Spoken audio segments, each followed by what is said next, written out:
Hello, fellow preppers. 'Tis I, the Rumpled One.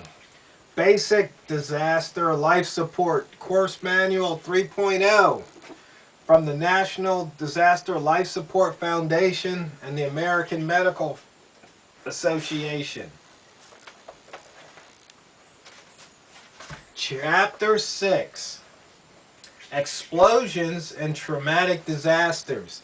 Now this would be applicable to what happened at the Boston Marathon.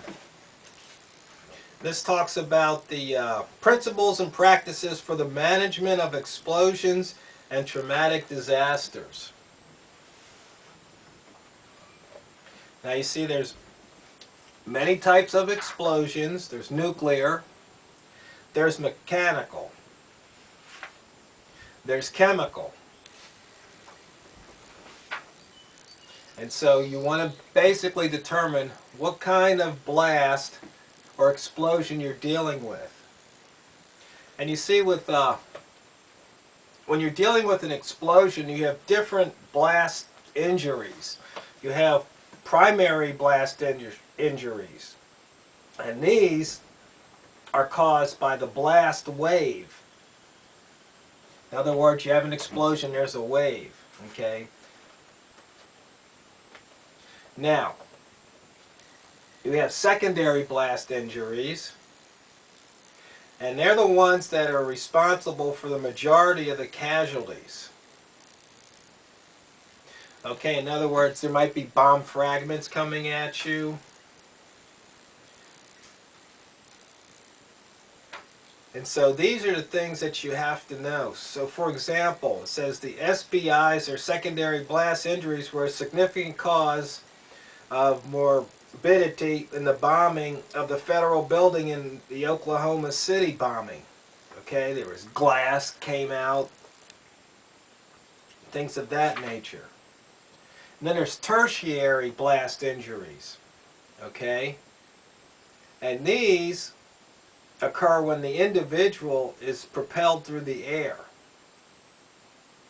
by a blast wind, in other words, the wind coming from the explosion, or when a structure collapses. Okay, and the momentum could, slam you up against the wall or pole or something, and that would cause blunt trauma, basically. And they also have quaternary blasts, which is the fourth type. And these are additional injuries beyond the primary, secondary, and tertiary.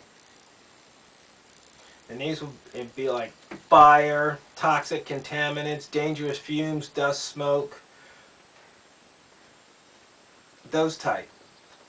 And they say, number one, when you're dealing with an explosion, is you have to have situational awareness and detection. So that's part of the before the blast. Then you have to assess the hazards at the scene. Are there downed power lines, debris, trauma at the scene? Do you see fire, people with burns? Are blood and body fluids apparent on the scene? Do you see any hazardous materials, smoke, or toxic inhalants? Do you see structural collapse, or a structure that looks like it could collapse? Are there reports of possible secondary devices? And is there a possibility of exposure to chemical, biologic, or radioactive material? So once again, that's part of the situational awareness and detection.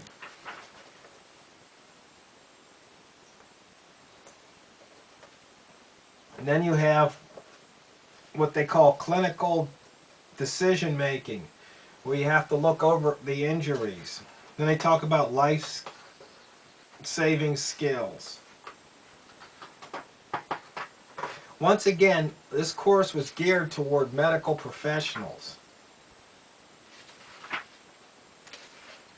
There's all different type of injuries: traumatic amputations, crush injuries, compartment syndrome, gastrointestinal intestinal blast injuries, auditory blast injuries, ocular blast injuries, you know, gastrointestinal, something happens to your guts basically. Auditory, you can't hear, your eardrums get blown out. Ocular, you can't see anymore. There's flash burns, blunt ballistic injuries, penetrating ballistic injuries, penetrating stab or impaling injuries. They also talk about the public health considerations, which include mental health considerations, pediatric considerations. They say, in a summary, explosions can occur unintentionally, as in an accident, or as a result of a conflict or terrorism. So, that pretty much sums up Chapter 6.